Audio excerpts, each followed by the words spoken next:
अस्सलाम वालेकुम। क्लास 5 आप लोग की इंग्लिश की बुक है ऑक्सफोर्ड मॉडर्न इंग्लिश बुक 5। ठीक है, तो हमने अपनी लास्ट लेक्चर के अंदर अपनी poem stopping by words on a snowy evening को रीड किया था, उसकी एक्सप्लेनेशन भी हो गई थी। तो आज हम उस और फिर आपने वर्ड्स मीनिंग और वर्ड सिनोनिम एंटोनिम्स आपने अपनी कॉपी के अंदर नोट डाउन भी कर लिए थे। तो आज हम उसकी एक्सरसाइज की तरफ चलेंगे। ए, अंडरस्टैंडिंग द पोएम। ठीक है जी, आपका क्वेश्चन 1 है आंसर दी फॉलोइंग क्वेश्चन, यानी क्वेश्चन आंसर्स हैं आपके। वर्ड सिनोनिम एंटोनियम्स आप कर चुके हैं, टाइटल पेज भी आई होप आप लोगों ने बना लिया होगा। तो हम चलते हैं उसके पहले पार्ट की तरफ। Part A, to whom did the woods belong. उसका आंसर है, आप आंसर्स को नोट करने के लिए इस वीडियो को पॉज कर सकते हैं, उसके बाद आप नोट डाउन कर सकते हैं अपने पास। A, the woods belong to a man who lives in the village. ये पार्ट ए का आंसर हो गया। पार्ट बी हम नहीं करेंगे, सी पर आते हैं। ड्यूरिंग विच सीजन और month do you think this event took place, give a reason for your answer. It is winter season, it is snowy, the darkest evening of the year could be a reference to the longest night of the year, December 21st और 22nd। फिर कुछ difficult questions हैं, उसके अंदर से हम ई पर आ जाते हैं, डी भी हम नहीं कर रहे हैं। Why do you think the rider stopped by the woods? The rider stopped by the woods to watch them fill up the snow.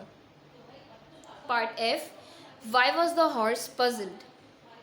The horse was puzzled because they had stopped in the woods without a farmhouse near on the darkest evening of the year.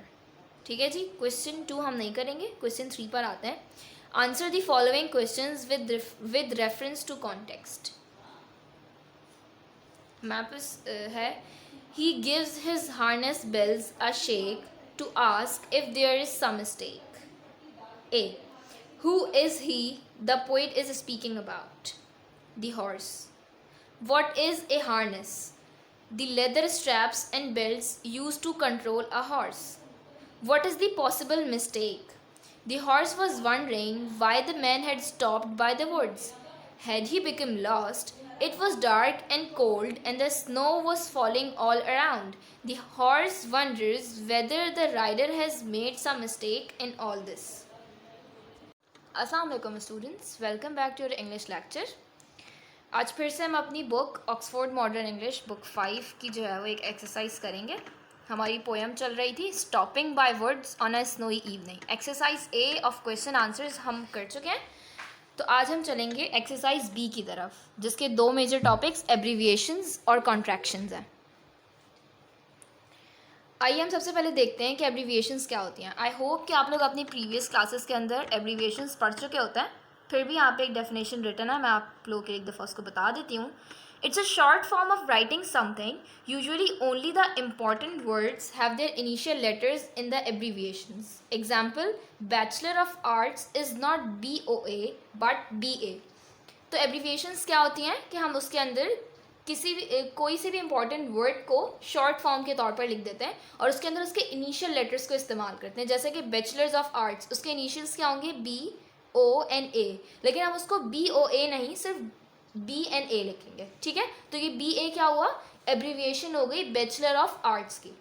इसी तरह से हमारे पास कुछ एक question है, उसके कुछ parts हैं, उसकी एब्रीविएशंस हमें लिखनी है।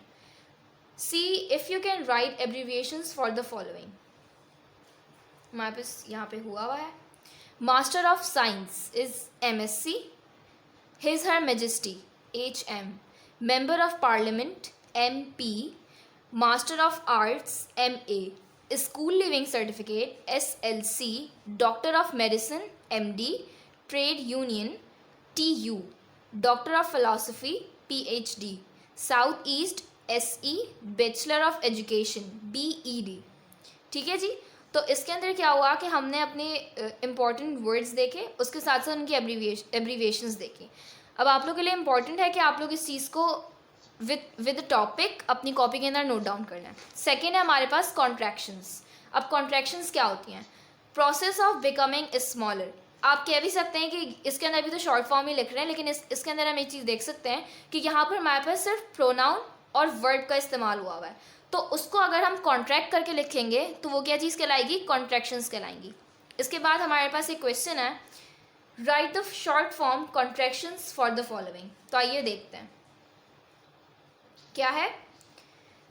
आई एम, इसको क्या लिखेंगे, आम, मतलब इसको इस तरह से पढ़ेंगे और क्या होगा कि हमारे प्रोनाउन और वर्ड के दरमियान एक अपॉस्ट्रॉफी आ जाएगा और हम क्या करेंगे कि उसको शॉर्ट कर देंगे।